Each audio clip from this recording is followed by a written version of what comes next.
The fearsome legacy of Arthur Thompson. For decades, Arthur Thompson controlled Glasgow's underworld with an iron grip. A man feared by criminals and civilians alike, his name became synonymous with violence, intimidation, and absolute power. But how did he rise to the top, and what ultimately led to his downfall? Nicknamed the Godfather of Glasgow, Thompson wasn't just another gangster. He operated in a league of his own, overseeing a vast criminal empire that included loan sharking, protection rackets, and drug trafficking. His enemies feared him, his associates obeyed him without question, and even law enforcement seemed unable, or unwilling, to bring him down. But behind the power and wealth was a man constantly at war. Rivals plotted against him, attempts were made on his life, and his own son was assassinated in what became one of Scotland's most infamous gangland murders. Even after his death in 1993, his name still looms large over Glasgow's criminal history. What made Arthur Thompson so untouchable? What secrets did he take to his grave? And was his empire truly as invincible as he made it seem? The real story is darker than most people realize. Arthur Thompson was born in 1931 in Springburn, Glasgow, a place where violence and poverty walked hand in hand.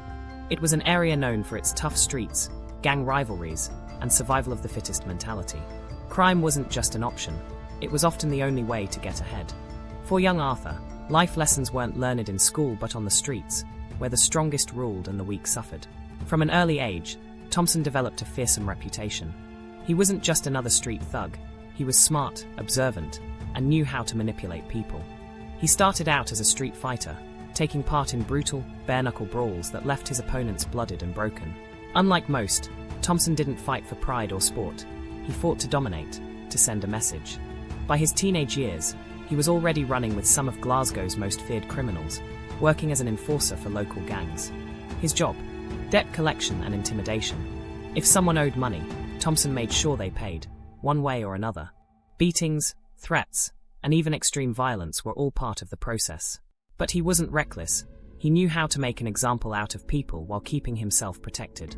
As he moved up the criminal ranks, Thompson realized that fear was his greatest weapon. He was ruthless with those who crossed him, making sure no one dared challenge his authority.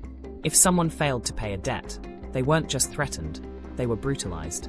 Stories spread about victims being nailed to floors and doors, a punishment so horrifying that most people wouldn't even consider defying him.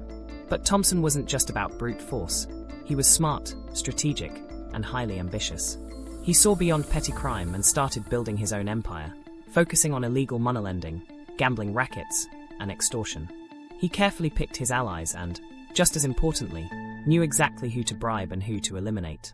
One of his biggest strengths was his ability to build relationships where they mattered. While many criminals feared the police, Thompson worked with them in the shadows. It was rumored that he had connections inside law enforcement, ensuring that officers either looked the other way or actively helped him crush his rivals.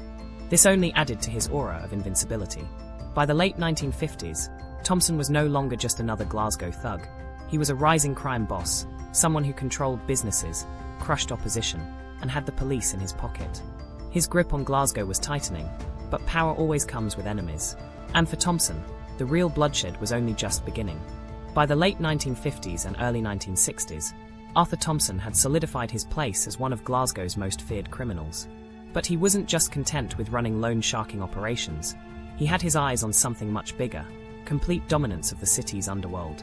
To achieve that, he needed more than just fear, he needed control. Thompson expanded his operations into protection rackets, a business that became the backbone of his empire. Businesses across Glasgow, from pubs and clubs to construction firms, were forced to pay for his protection. The deal was simple: pay Thompson, and your business stays safe. Refuse, and you'll regret it. Those who resisted often found their shops torched, their windows smashed, or their employees beaten to a pulp. Some simply disappeared, never to be seen again. Thompson didn't operate alone. He built a loyal army of enforcers, men who carried out his orders with ruthless efficiency. These weren't just street thugs, they were highly disciplined and knew the consequences of failure. Under Thompson's command, Glasgow became a city where businesses paid out of fear rather than necessity.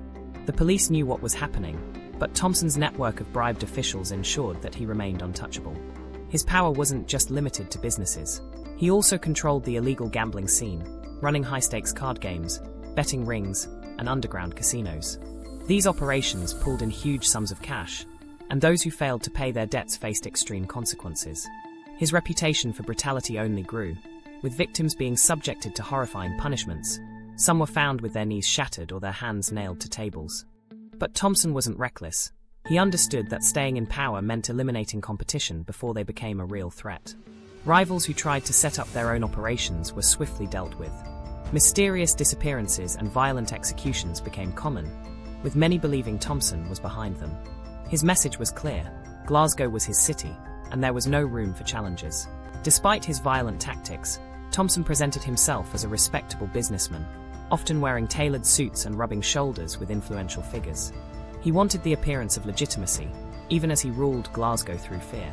He owned properties, businesses, and nightclubs, using them both as fronts for his criminal operations and money laundering schemes. By the 1970s, Arthur Thompson was no longer just a feared gangster. He was Glasgow's undisputed crime lord. But as his empire grew, so did the threats to his power. Rivals wanted what he had, and as history has proven time and time again, even the most powerful crime bosses are never truly safe. By the time Arthur Thompson had cemented his grip on Glasgow's underworld, he needed a stronghold, somewhere he could operate from with complete security, away from the prying eyes of rivals and law enforcement. That place was the Ponderosa, his infamous home in the Proven Mill area of Glasgow. But this wasn't just any house. It was a fortress, designed to keep him safe while serving as a chilling reminder of his power. The Ponderosa was more than just a residence. It was a symbol of Thompson's reign. It was heavily fortified, complete with iron gates, high walls, and surveillance, making it nearly impenetrable. Armed guards were a constant presence, patrolling the property and ensuring that no one could approach uninvited. For Thompson, paranoia was a survival instinct, and the Ponderosa was built to withstand anything, from assassination attempts to full-scale attacks. Inside, the house reflected his dual life as both a crime boss and a businessman. While it had all the luxuries one would expect from a wealthy man, expensive furniture, fine suits, and lavish decor, it was also a place where criminal deals were made, debts were settled, and threats were issued. Many who entered never left the same, if they left at all. Despite its fortress-like nature, the Ponderosa wasn't hidden in some secluded area. It stood boldly in the open, a statement to the entire city. It sent a message: Thompson wasn't afraid of anyone. While other criminals operated from the shadows, he ruled openly, daring anyone to challenge him. And few ever did. The house also played a key role in his family's operations. His son, Arthur Thompson Jr., also known as Fat Boy, was being groomed to take over the empire. The Ponderosa was where the younger Thompson learned the business, surrounded by criminals, enforcers, and corrupt officials who came to pay their respects, or their debts. However, the Ponderosa wasn't just a safe haven, it became a target. As Thompson's list of enemies grew, so did the threats against his life. Several assassination attempts were made over the years, with rivals desperate to bring him down. But each time, Thompson emerged unscathed, reinforcing the myth that he was untouchable. But even fortresses have their weaknesses. While the Ponderosa kept Thompson safe from external threats, it couldn't protect him from the betrayals and bloodshed that would soon unfold within his own empire. And when tragedy finally struck his family, not even the walls of his fortress could keep out the consequences. By the 1980s, Arthur Thompson was at the height of his power, but ruling Glasgow's underworld came at a price. Enemies lurked in every corner, rival gangs wanted a piece of his empire, and betrayals were inevitable. Thompson had built his reputation on fear, but that also meant plenty of people wanted him dead. And some of them tried. One of the most notorious attempts on his life happened in 1985 when Thompson was nearly killed in a car bomb attack. The explosion was meant to erase him from Glasgow's criminal scene, but incredibly, he survived. While details were murky, many suspected it was the work of a rival gang, possibly the Welsh family, who were growing in power and challenging his rule. But Thompson wasn't the type to forgive or forget. He retaliated in the only way he knew how, with extreme violence. Soon after the failed assassination attempt, members of rival gangs started turning up dead or disappearing altogether. Some were found brutally beaten, others shot execution style, and a few were simply never seen again. The message was clear: coming after Thompson meant certain death. Despite these attacks, Thompson remained untouchable, partly due to his deep connections within law enforcement and politics. Some even claimed that corrupt police officers fed him information about upcoming raids and rival movements, allowing him to stay ahead of his enemies. However, one of the most personal and devastating blows to Thompson's empire came not from an enemy, but from within his own family. His son, Arthur Fat Boy Thompson Jr., had been groomed to take over the empire, but his reckless behavior made him a target. In 1991, Fat Boy was shot dead outside the Ponderosa, a shocking event that shook Glasgow's underworld. Many believe his murder was ordered by gangland rival Paul Ferris, a once loyal enforcer who had turned against the Thompsons. The killing marked the beginning of a violent and bloody war between Thompson's empire and Ferris's faction, with both sides engaging in brutal attacks, shootings, and revenge killings. Despite the death of his son, Thompson refused to back down. He wanted revenge, and Glasgow was about to see one of its most violent crime feuds unfold. But as the years passed, even the most feared crime bosses couldn't escape the one enemy they could never beat: time itself. And for Arthur Thompson, the final chapter of his reign was drawing closer. For all his power, wealth, and fearsome reputation, Arthur Thompson suffered a loss that no amount of violence or influence could undo: the brutal murder of his son, Arthur Fat Boy Thompson Jr. It wasn't just a killing, it was a direct attack on his legacy, and it shook Glasgow's criminal underworld to its core. By the early 1990s, Fat Boy had been groomed to take over his father's empire. He moved through the city with the same swagger, the same sense of invincibility, but he lacked his father's discipline and strategic mind. While Arthur Thompson Sr. ruled with a calculated mix of terror and diplomacy, Fat Boy was reckless, arrogant, and made too many enemies too quickly. And one of those enemies was a man just as ruthless as the Thompsons, Paul Ferris. Ferris had once been a trusted enforcer for the Thompsons, but bad blood between them escalated into a full-scale war. In 1991, Fat Boy was gunned down in cold blood outside the Ponderosa, just yards from the family home that was supposed to be his sanctuary. The brutality of the murder sent shockwaves through Glasgow. A young man who was supposed to inherit the city's criminal empire was now lying in a pool of blood, his future erased in seconds. The prime suspect, Paul Ferris, he was arrested and put on trial for the murder, but in a shocking twist, he was acquitted due to lack of evidence, walking free in what became one of the most infamous trials in Scottish legal history. Many believed the killing had been a setup, a power move orchestrated by those who wanted to weaken the Thompsons and remove Fat Boy before he could take control.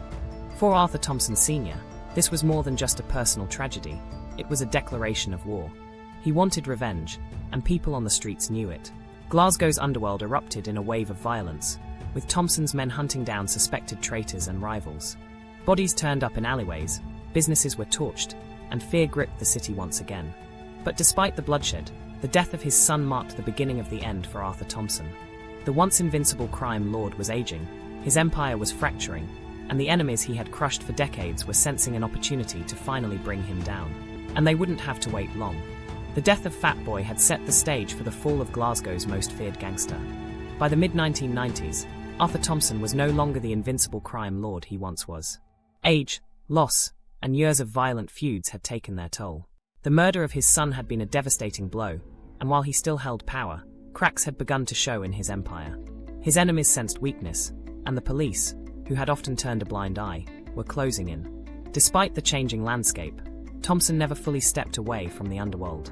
Even as rivals gained ground and younger, more ruthless criminals emerged, he remained a towering figure in Glasgow's crime scene. His influence ran deep, and even those who hated him knew better than to move against him directly. However, on March 13, 1993, Arthur Thompson died at the age of 61, but not in the way many expected. There was no assassination, no dramatic shootout, no violent revenge killing. Instead, the man who had spent decades surviving murder attempts, gang wars, and betrayals passed away from a heart attack. But for some, his death was far too convenient. Did Thompson really die naturally? Many in Glasgow's underworld refused to believe that Thompson's reign simply ended with natural causes. Rumours swirled that his death had been staged to avoid an inevitable downfall. Some even claimed he had faked it entirely, disappearing to live out his final years in secret. Others suspected he had been poisoned or given something to trigger a heart attack, eliminating him without a trace of violence. Another theory pointed to law enforcement finally pulling the strings behind the scenes. Thompson had spent years walking the fine line between criminal kingpin and police informant, feeding just enough information to authorities to keep himself protected. But in the end, did the police decide he had outlived his usefulness? Whatever the truth, Thompson's death marked the end of an era. Glasgow's criminal underworld would never be the same. His empire, once built on fear and blood, crumbled in his absence. New players rose to power, and the Thompson name, once the most feared in Scotland, faded into legend. But the shadow of Arthur Thompson still lingers in Glasgow. His legacy remains one of brutality, power, and survival against impossible odds. Whether seen as a ruthless tyrant or a master strategist, one thing is certain: the Godfather of Glasgow left behind a story that will never be forgotten. Even decades after his death, Arthur Thompson's name still echoes through Glasgow's streets. His reign over the city's underworld was so deeply ingrained in its history that his legend refuses to fade. For some, he was a ruthless tyrant who ruled with an iron fist, crushing anyone who dared challenge him. For others, he was a calculated mastermind, a man who knew how to survive in a world where most ended up dead or in prison. The fall of the Thompson Empire left a vacuum in Glasgow's criminal underworld. With the Godfather gone, new gangs scrambled for control, leading to a period of chaos, violent feuds, and shifting alliances. The fear that Thompson once commanded was gone, and the new generation of criminals played by different rules. His connections with law enforcement, which had both protected and haunted him during his life, left behind lingering questions. How much did the police really know? How many criminals had Thompson sacrificed to keep himself safe? And did his relationships with corrupt officials help him escape punishment for some of Glasgow's darkest crimes? But perhaps the most enduring part of his legacy is the mystique surrounding his rule. The stories about Thompson, the assassinations, the revenge killings, the near-death experiences, and the betrayals have cemented him as a larger-than-life figure. His home, the Ponderosa, once the most feared fortress in the city, became a symbol of a bygone era, a time when one man controlled it all. His family name, however, couldn't hold on to its former power. His son, Fat Boy, was supposed to inherit the empire, but his violent end ensured that no Thompson would ever rule Glasgow the way Arthur had. With no true heir to carry on his legacy, his criminal dynasty died with him. And yet, his influence can still be felt in the city's underworld. The tactics he perfected, fear, brutality, and calculated alliances, are still used by modern crime figures. His story continues to fascinate journalists, authors, and filmmakers, with countless accounts of his life trying to unravel the truth behind the myth of Glasgow's Godfather. But the reality is simple: there will never be another Arthur Thompson. His empire may be gone, but his name remains etched in history. And for those who remember his reign, his shadow still lingers over Glasgow.